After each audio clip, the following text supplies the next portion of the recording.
he's that kind of guy that you just can't not like. I mean, he's so likable, he's so personable, he's so down to earth, he's so spiritually grounded. I mean, everything I found out about this guy, I just loved him from day one.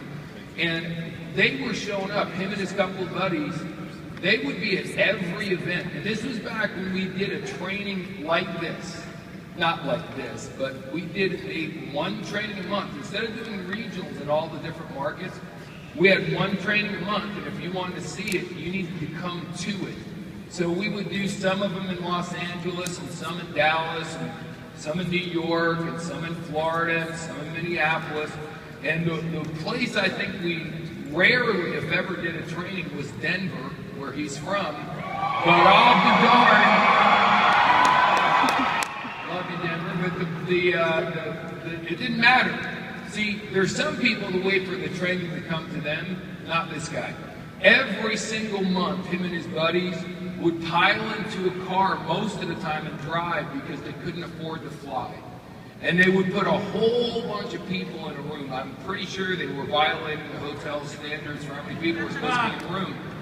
And, you know, they ate real inexpensively, and it was a lot of times challenging for them to get enough money to go to another training. And they were doing it month after month after month. And the results, while they were good, were far from great. I would say they were just making enough money to eat by, pay the rent, and you know, be able to go to trainings is really what it boiled down to. Maybe throwing an occasional $69 cruise, and that was it. Because they just were doing good, but not great. And it went that way, it went that way. I never heard this guy complain once, ever. I never heard him say anything negative once, ever. But I could tell by just his look on his face and his demeanor that he was like, is it ever going to really work? You know what I mean? He was just, and then all of a sudden, bang. And he had breathing space. And it was like, whoa, you know, making whatever he was making, 4,000 or 5,000, he could breathe. He was doing good. And then it got better. And then it got better. And then it got better. And now I don't know, he told me a couple months ago he made $30,000 for the month. That's a lot of money. You'd be in corporate America a long time as a 20-year-old be pulling that kind of cash. So, I mean, he is just a perfect representative for this company.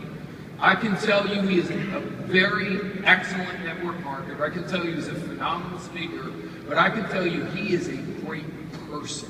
He really is. We are so fortunate to have someone with this character integrity representing us as a company. I'm telling you, we're going to learn some amazing things from him. He's been working on his talk, and get your notepads ready because he's going to teach you how to go through the steps he went through to get where he got to, because believe me, you want to get to where he's at. So give it up for my absolute good buddy, a little brother, Lorenzo.